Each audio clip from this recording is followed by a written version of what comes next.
Hey, welcome back to Lighten Up with Bo. Lighten up with this guy, with this vessel, with this instrument, whatever he is. Hope you're having a great day or night wherever you are. We're on the lessons. Sometimes it's just good to take a breath, isn't it?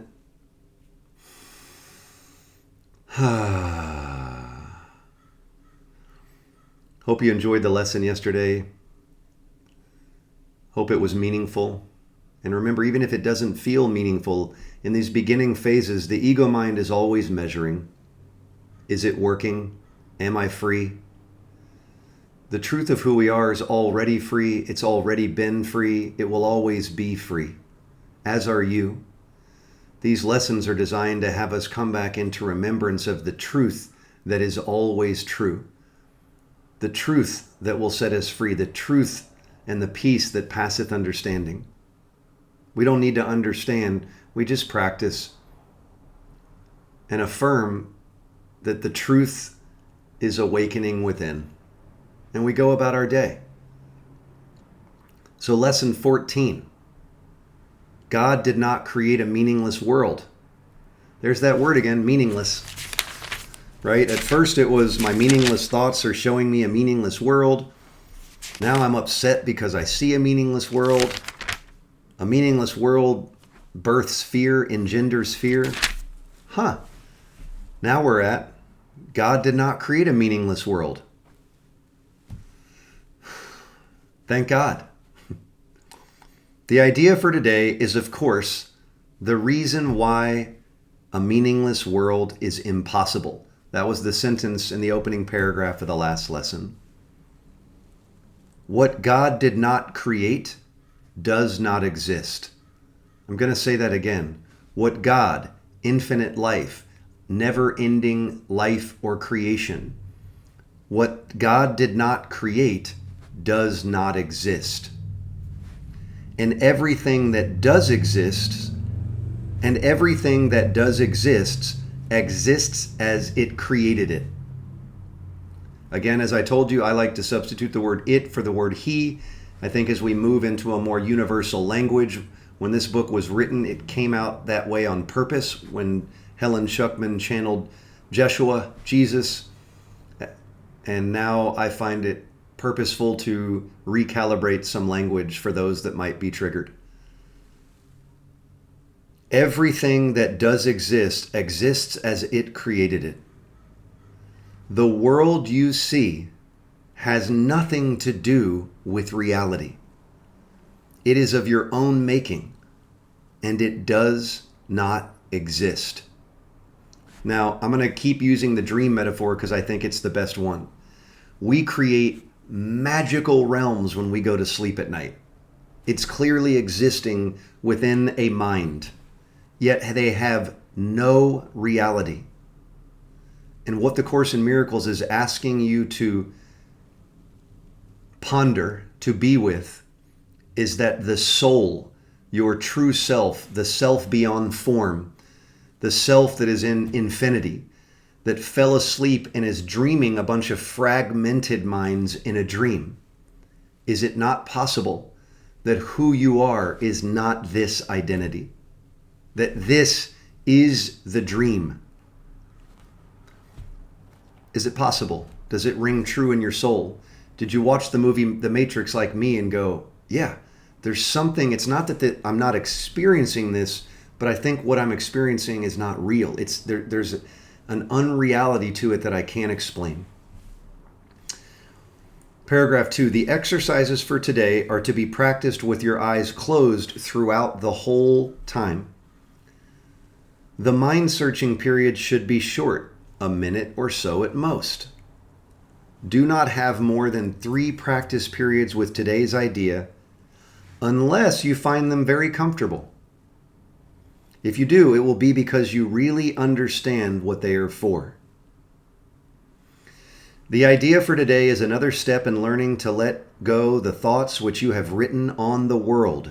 Again, the thoughts, because everything we see in the world, as the Course in Miracles says, we have first had ideas and beliefs that we have believed in, And as we believe in these egoic perceptual ideas based in time, based in past, based in future, we project them into the world. Our thoughts create our reality.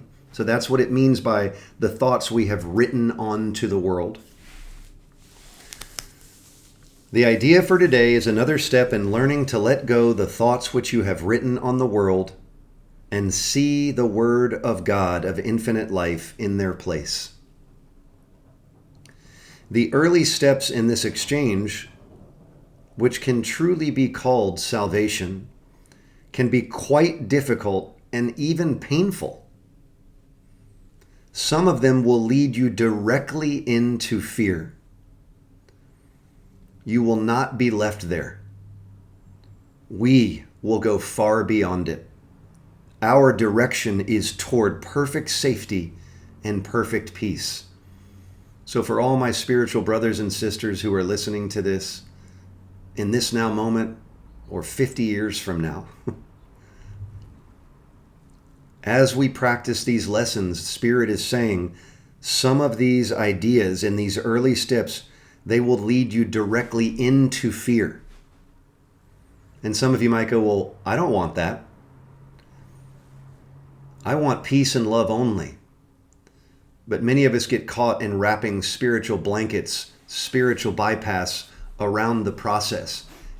If the ego and fear is at the ultimate level an illusion, a figment of a deep sleep, the only way to it is through it, to allow it. I love the gentleness. You will not be left there. Why will you be led into fear? Because you're going to be led into questioning everything that the ego mind of fear and duality has convinced us to believe, to become comfortable with, to become identified with. And it will induce, because we are seemingly identified as this mechanism of fear, this mind of fear that's always afraid, because it is fear. It is always afraid.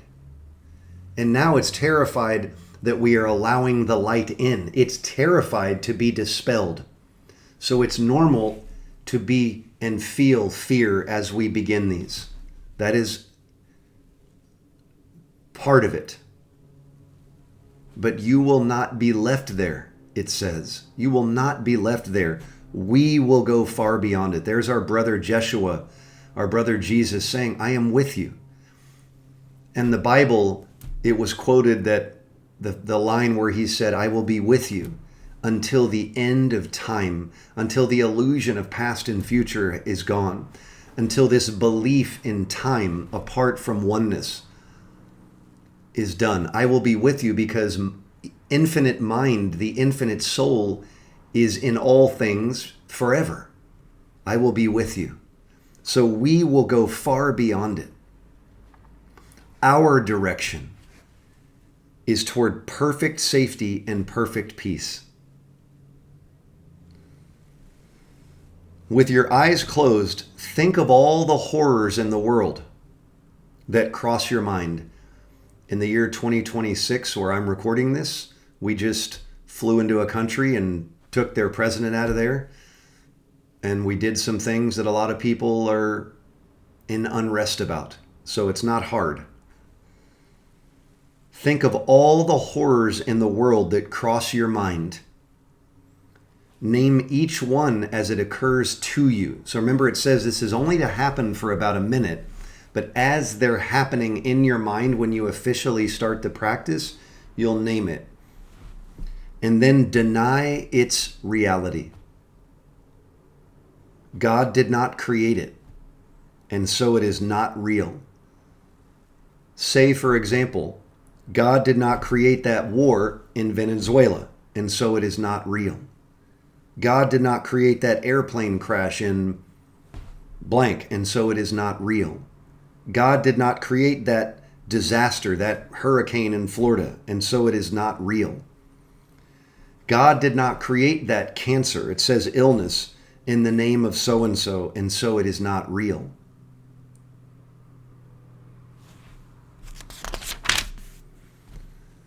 Next paragraph. And I want to stop there and say again, I think of our brother Jeshua in his life 2,000 years ago.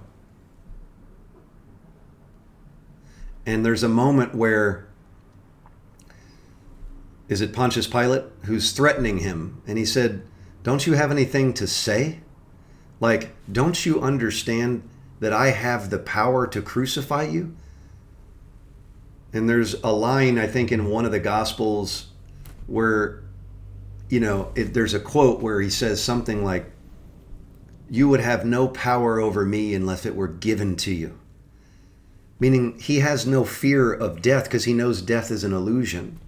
The demonstration of the crucifixion and the resurrection was to be a demonstration that death is an illusion. It has no reality because God did not create death. God created unlimited life. So be it. So this is why this practice in this very early stage is to practice the things that we absolutely usually are right about and we believe with all our hearts, and we start to notice how much belief we've given it and we deny it. God did not create it, so it has no reality. Suitable subjects, paragraph 5, for the application of today's idea also include anything that you are afraid might happen to you or to anyone about whom you are concerned. So even things that haven't happened, but you're afraid they might. So in each case, name the disaster quite specifically. Do not use general terms. For example, do not say God did not create illness, but God did not create cancer or heart attacks or whatever may arouse fear in you.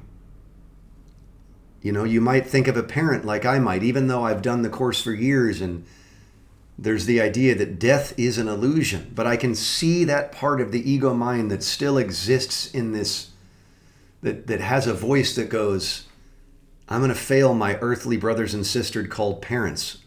I'm going to fail my parents. I'm not going to save them so that they can live eternally. Their body's going to die. God did not create death in parents. God did not create death. So it is not real. This is your personal repertory of horrors at which you are looking. These things are part of the world that you think you see. It says that you see. Some of them are shared illusions, and others are part of your personal hell. It does not matter. What God did not create can only be in your own mind apart from His. Therefore, it has no meaning. In recognition of this fact, conclude the practice periods by repeating today's idea. God did not create a meaningless world. So that means once you do the minute or so where you think of all the horrors or things that could happen to someone or fears and horrors, with your eyes closed, you conclude by saying, God did not create a meaningless world. Today's idea can, of course, be applied to anything that disturbs you during the day. So even when you're not doing the official periods, aside from the practice periods, be very specific in applying it. So maybe you're going throughout your day and you see something or think of something that is awful, just right in the moment. Well, you can practice right then. In your mind, you can say, God did not create a meaningless world. And then God did not create this specific thing, and so it is not real. Back in paragraph 6, it says, some of them are shared illusions and others are part of your personal hell. Because many of us collectively give belief to very same ideas, and this seemingly makes that illusion even more real. This is why the Course in Miracles is about healing our mind as we seemingly individually, allow freedom to come into our own mind. We give permission to other minds to do the same because all minds are truly shared. So we don't worry so much, as the Course says, about healing the world out there, changing the world. We change our mind about the world. And this is where it starts. So, hope that was helpful. Enjoy doing the lesson today. God did not create a meaningless world. Leave comments if you have any or questions. Feel free to subscribe. You can go to my website, The Lighten Up Movement, where I'm kind of rebranding it right now, but I just am trying to create symbols to put on hats and things so that when people walk in the world, that it'll start to be a domino effect where if you see this logo, it'll remind you, lighten up. Don't take it all so seriously. There's a reality about you that's available. So climb a tree, swing on a swing, turn on a little goofy music. Let's not forget to lighten up. I'll see you in the next lesson. Stay well.